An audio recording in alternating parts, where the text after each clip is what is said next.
Untuk membahas lebih dalam mengenai kasus penemuan jenazah perempuan di kawasan Penjaringan, Jakarta Utara, sudah bersama kami kriminolog Universitas Indonesia, Hanifa Hasna. Selamat petang, Mbak Hani. Selamat petang, Mas Ibrahim. Mbak Hani, identitas sudah terungkap, bagian tubuh lain juga sudah ditemukan. Ini akan mempermudah untuk mencari pelaku. Ya.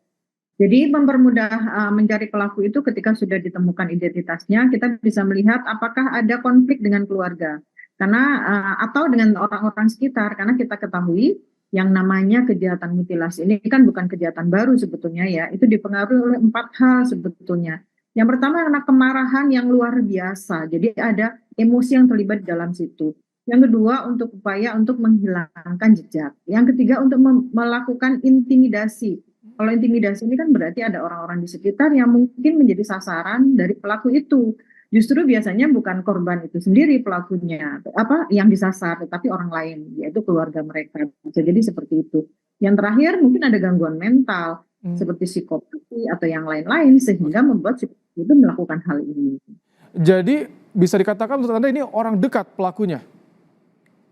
Kalau orang dekat, kita masih belum bisa tahu ya, tetapi kalau dilihat dari prosesnya hingga seperti yang disampaikan oleh Prof. Adrianus Meliala bahwa ada indikasi dilakukan secara apa namanya serius gitu ya, direncanakan gitu ya, bagaimana cara membuangnya dengan bahan-bahan apa. Berarti ini adalah orang-orang yang terlibat dalam hubungan tertentu dengan si korban ini, entah itu keluarga dekat atau teman-temannya atau rekan bisnis atau yang lain.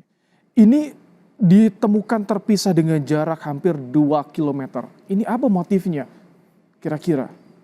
Oke, baik. Kenapa dibuang tetapi tidak jauh? Ada indikasi dia itu, si pelaku itu melakukan hal ini karena untuk mengintimidasi. Nah, intimidasinya itu entahlah kepada siapa ya, atau kepada korban, kepada korban itu sendiri, atau orang-orang di lingkungan terdekat dari korban itu. Karena ketika ini sudah diindikasi sebagai sebuah kejahatan atau pembunuhan berencana, aturannya ya seharusnya yang kita pahami adalah mereka akan membuang sejauh-jauhnya dari tempat kejadian sehingga penemuan bagian tubuh ini menjadi sulit dilakukan. Tapi kalau dekat berarti kan ada indikasi-indikasi tertentu. Siapa tahu pelakunya ingin mengintimidasi keluarga atau lingkungan terdekat dari korban itu sendiri. Oke. Kalau ini sudah teridentifikasi korbannya, artinya pelaku dan juga hubungan pelaku dengan korban ini sudah bisa terbaca tentu oleh polisi saat ini biasanya.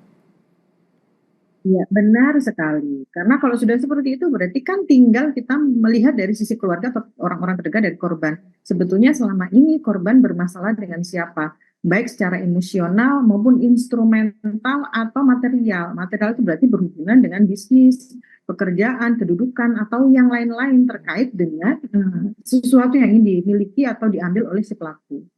Kalau pemilihan lokasi tepat ditemukannya jenazah ini, bagaimana? Karena dermaga tempat yang tidak sering dilalui oleh warga atau bagaimana ini pemilihan lokasinya oleh pelaku ini? Karena tadi diindikasi pelakunya sudah melakukan survei dulu ya, atau dia benar-benar mau melakukan pembunuhan ini secara terencana, pembuangan ini adalah tempat yang tepat menurut pelaku karena tujuannya adalah untuk menghilangkan jejak, Hmm, untuk apa ya menunda atau mempersulit untuk pencarian dari apa namanya si korban ini. Oke, baik. Terima kasih. Kriminolog Universitas Indonesia Hanifa Hasna telah menyampaikan pandangannya dalam program Kompas Petang sore hari ini.